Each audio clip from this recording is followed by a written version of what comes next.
हर हर महादेव। सभी भक्तों को हमारा कोटि कोटि प्रणाम। भक्तजनों, आरती की महिमा क्या है? आरती को आरात्रिक और नीराजन भी कहते हैं। पूजा के अंत में की जाने वाली आरती जो पूजा में त्रुटि रह जाती है वह पूरी कर देती है। स्कंद पुराण में कहा गया है, मंत्रहीनम क्रियाहीनम यत् कृतं पूजनम हरे सर्वम संपूर्णतामेति कृते नीराजने शिवे। अर्थात पूजन मंत्रहीन क्रियाहीन होने पर भी नीराजन यानी आरती कर लेने से उसमें सारी पूर्णता आ जाती है।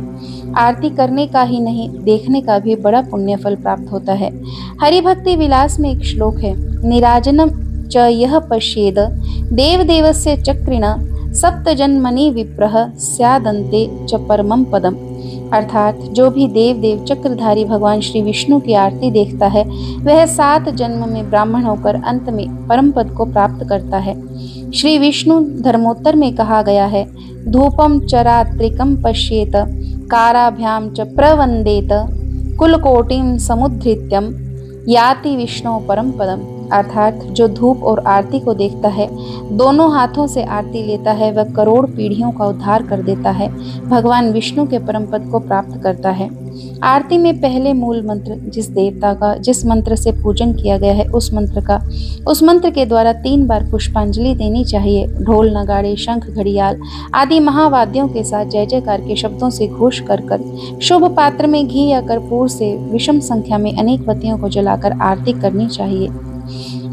5 बत्तियों से आरती की जाती है उसे पंच प्रदीप कहते हैं। 1 या 7 उससे भी अधिक बत्तियों से जो आरती की जाती है कर्पूर से आरती की जाती है। कुमकुम अगर कर्पूर घृत चंदन की 5 या 7 बत्तियां बनाकर शंख घंटा आदि बजाते हुए आरती करनी चाहिए। आरती के 5 अंग होते हैं।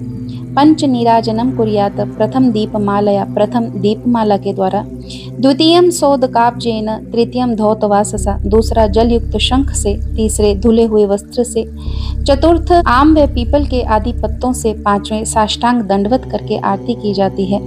आरती उतारते समय सर्वप्रथम भगवान की प्रतिमा के चरणों में उसे 4 बार घुमाया जाता है, 2 बार नाभि देश में और 1 बार मुखमंडल पर, 7 बार समस्त अंगों पर घुमाया जाता है। यथार्थ पूजन आरती के अंत में इष्ट देवता की प्रसन्नता हेतु की जाती है।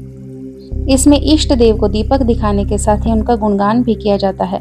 आरती के 2 भाव हैं, नीराजन और आरती। नीराजन का अर्थ है विशेष रूप से निःशेष रूप से प्रकाशित करना। अनेक दीप बत्तियां जलाकर विग्रह के चारों ओर घुमाने का यही अभिप्राय है कि पूरा का पूरा विग्रह एड़ी से चोटी तक प्रकाशित हो उठे, उसमें चमक हो, अंग प्रत्यंग स्पष्ट रूप से उद्भासित हो जाए, जिसमें दर्शक उपासक भली भांति देवता की रूप छटा को निहार सके, हृदयंगम कर सके।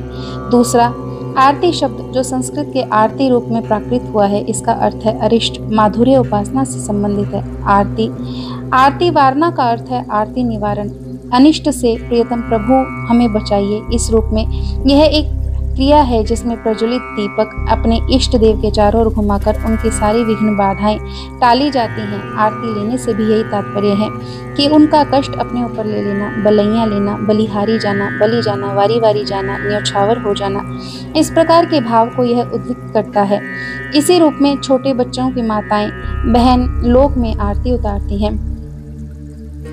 यह आरती मूल रूप से कुछ मंत्रोच्चारण के साथ केवल कष्ट निवारण के लिए, अरिष्ट निवारण के लिए भी इसी भाव से उतारी जाती है। आजकल वैदिक उपासना में उसके साथ साथ वैदिक मंत्रों का भी उच्चारण किया जाता है। पौराणिक एवं तांत्रिक उपासना में उसके साथ सुंदर सुंदर भावपूर्ण पद्म रचनाएं भी गाई जाती हैं। पर्व पूजा के समय आदि भेदों में भी आरती गाई जाती है।